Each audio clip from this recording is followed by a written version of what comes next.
పారిజాత పర్వం. ఇది యాక్చువల్‌గా చెప్పాలంటే చిన్న సినిమా పాపం చాలా కష్టపడ్డారు. డైరెక్టర్ సంతోష్ కంబంపాటి ఆయనది సెకండ్ సినిమా. ఫస్ట్‌ది 'బాయ్ ఫ్రెండ్ ఫర్ హైర్' అని 2022లో రిలీజ్ అయింది. ఐ థింక్ ఓటీటీ మూవీ అనుకుంటా అది ఎక్కడో చూసినట్టు గుర్తు.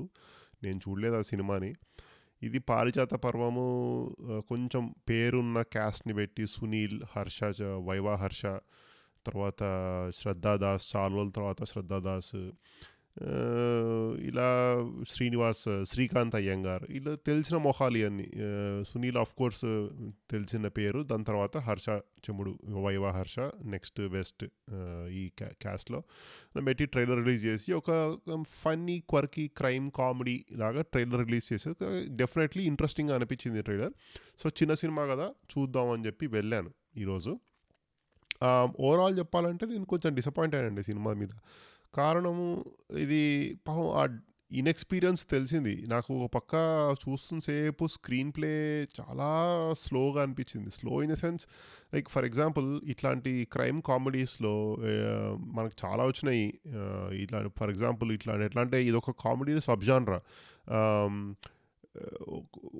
కొన్ని మిస్అండర్స్టాండింగ్స్ వల్ల ఒకళ్ళని కిడ్నాప్ చేసే బదులు అట్లా ఒకటే పర్సన్ని రెండు పార్టీలు కిడ్నాప్ చేయాలనుకొని ఎవరెవరిని కిడ్నాప్ చేస్తారు, ఆ కన్ఫ్యూజన్లో వచ్చే కామెడీ ఏంటి అనేది ఇట్లాంటి సబ్ జాన్రా. కామెడీలో ఒక subgenre. For example Kamal హాసన్ది పంచతంత్రం, అది కూడా కొంచెం ఇలానే అందరినీ కన్ఫ్యూజ్ చేసేసి ఒక సబ్ జాన్రా కామెడీలో. కాకపోతే అది క్రైమ్ కామెడీ కాదు, ఇది క్రైమ్ కామెడీ అనమాట. బేసిక్లీ ఒక కిడ్నాప్ చుట్టూ రివాల్వ్ అవుతుంది స్టోరీ. ఎందుకు కిడ్నాప్ చేశారు, ఎవరు కిడ్నాప్ చేశారు, మోటివేషన్స్ ఏంటి అనేది మెల్లిగా అన్ఫోల్డ్ అవుతాయి స్టోరీలో. యాక్చువల్గా చెప్పాలంటే మంచి లాఫ్టర్కి స్కోప్ ఉన్న స్క్రిప్ట్. నేను అందుకనే అది కొంచెం డిఫరెంట్గా అనిపించి నేను చూశాను యాక్చువల్లీ. మంచి లాఫ్స్కి సాలిడ్ స్కోప్ ఉన్న స్క్రిప్ట్. కాకపోతే ఎగ్జిక్యూషన్, ఆ స్క్రీన్ ప్లేలో టోటలీ ఫాల్టర్ అయ్యారు సంతోష్ కంబంపాటి.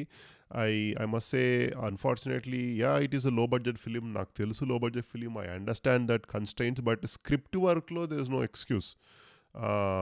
అది మాత్రము ఐ థింక్ డెఫినెట్లీ డిసప్పాయింటెడ్. వేరే విషయాలకు వస్తే మ్యూజిక్ అది అంతా ఫర్ ఎగ్జాంపుల్ అంతా తెలుస్తుంది లో బడ్జెట్ అని. ఆర్ట్ డైరెక్షన్ కానీ సెట్ కానీ ఒకటే సెట్లో మోరార్లెస్ సినిమా అంతా నడుస్తుంది, ఒక 2 సెట్లు అంతే.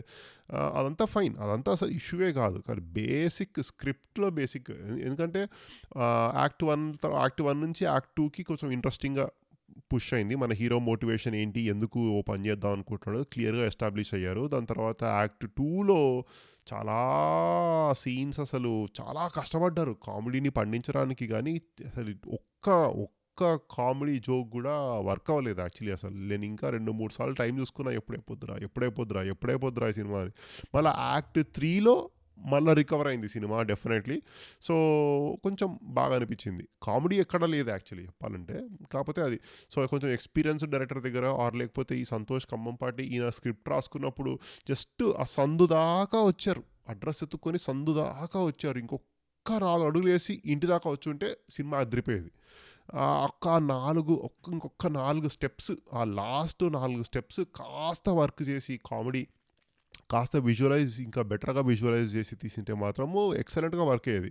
ఈ సినిమా యాక్టర్స్ గురించి చెప్పాలంటే సునీల్ వాజ్ ఓకే, బట్ ఈ ఉన్న క్యాస్ట్ అన్నిట్లో బెస్ట్గా యాక్ట్ చేసిన వారు ఎవరు అంటే వైవా హర్ష. టోటలీ చాలా కష్టపడ్డాడు, చాలా తెలుస్తోంది పాపము. సునీల్ ఉన్నారు కానీ బట్ సినిమా అంతా హైలైట్ అయింది వైవా హర్షనే. టోటలీ సినిమా మొత్తం through and through first frame నుంచి లాస్ట్ ఫ్రేమ్ దాకా such an under rated actor. ఈ సినిమాలకి లైఫ్ ఇచ్చాడు. దాని తర్వాత చైతన్య, ఆయన కూడా కీడాకోలాలో చూసాము, నత్తి ఉండే క్యారెక్టర్ కదా ఆయన దీంట్లో మెయిన్ లీడ్ అనమాట. వీళ్ళిద్దరు కాంబినేషను బాగానే వర్కౌట్ అయింది. టైమింగ్ కానీ వాళ్ళ కెమిస్ట్రీ చాలా బాగుంది. Shraddha Das, I don't know why they chose Shraddha Das. I don't know, he was a bad casting choice. I don't know, maybe ప్రొడ్యూసర్కి డబ్బులు మిగిలినాయి అనుకుంటా, సినిమాలు లేవు తనకు కూడా, సో మేబీ చీప్గా చేశారేమో, I don't know. Sunil totally lacked interest అనిపించింది. అగైన్ ఫ్రీగా చేశారో నాకు తెలీదు, అందుకే ఏదో అస్సలు ఇంట్రెస్ట్ చూపించలేదు, అసలు ఏదో ర్యాండమ్గా అనిపించింది అనమాట. సో ఎడిటింగ్ చాలా కొంచెం క్రిస్పీగా ఉండి సెకండ్ యాక్ట్ కాస్త ఫాస్ట్ పేస్గా చేసి కొన్ని సీన్స్ అన్నెసరీగా ఉన్నాయి కట్ చేసేస్తే మాత్రము డెఫినెట్లీ ఇంకొంచెం బెటర్గా ఉండేది సినిమా. సో, చిన్న సినిమా డెఫినెట్‌లీ చూడండి థియేటర్‌కెళ్ళి. ఒక్క వల్గారిటీ గానీ, వయలెన్స్ గానీ ఎక్కడా లేదు. ఏదో ఏదో సరదాగా వెళ్తుంది సినిమా. పిల్ల, పెద్ద అందరూ కలిసి చూడొచ్చు థియేటర్‌లో. సో, చిన్న సినిమా చూడండి. ఎంకరేజ్ చేయండి. థియేటర్‌లో చూడండి. మళ్ళా దీనికో సెకండ్ సీక్వెల్ ప్లాన్ చేశారు. ఆ సీక్వెల్ వస్తే నేను డెఫినెట్‌లీ థియేటర్‌కెళ్ళి చూస్తాను. చిన్న సినిమా ఎంకరేజ్ చేయండి. డెఫినెట్‌గా చూడండి 'పారిజాత పర్వం.' ఈ సినిమా బోర్ కొట్టింది గానీ, అంత వరస్ట్‌గా ఏం లేదు. దీనికంటే 'జాతిరత్నాలు' ఇంకా చాలా చూసాం మనము ఈ ఇయర్. చాలా వాటికంటే చాలా బెటర్‌గా ఉంది సినిమా యాక్చువల్లీ చెప్పాలంటే. సో, చూడండి. అదండి ఈ వీడియో రివ్యూ 'పారిజాత పర్వం' తెలుగు సినిమా. ఈ వీడియో మీకు నచ్చినట్లయితే ఈ ఛానల్‌లో ఈ వీడియో మీరు ఫస్ట్ టైం చూస్తున్నట్టయితే ప్లీజ్ చిన్న సినిమాని ఎంకరేజ్ చేసినట్టే నా ఈ చిన్న ఛానల్‌ని కూడా ఎంకరేజ్ చేయండి. ఒక లైక్, ఒక సబ్స్క్రైబ్ కొట్టుకోండి. ఎందుకంటే నేను అన్ని భాషల్లోని ఏ భాషా భేదం లేకుండా అన్ని భాషల సినిమాలు చూసి మీకు రివ్యూ ఇస్తుంటాను మంచి సినిమాలు. సో, మీకు చూడడానికి స్కోప్ ఉంటది కాబట్టి. సో, మీకు హెల్ప్ చేస్తున్నందుకు నా ఈ చిన్న ఛానల్‌ని ఎంకరేజ్ చేస్తూ ఒక చిన్న సబ్స్క్రైబ్ కొట్టండి. మళ్ళీ నెక్స్ట్ వీడియోలో ఇంకో సినిమా రివ్యూతో మళ్ళీ మీ ముందుకొస్తాను. అంతవరకు టేక్ కేర్.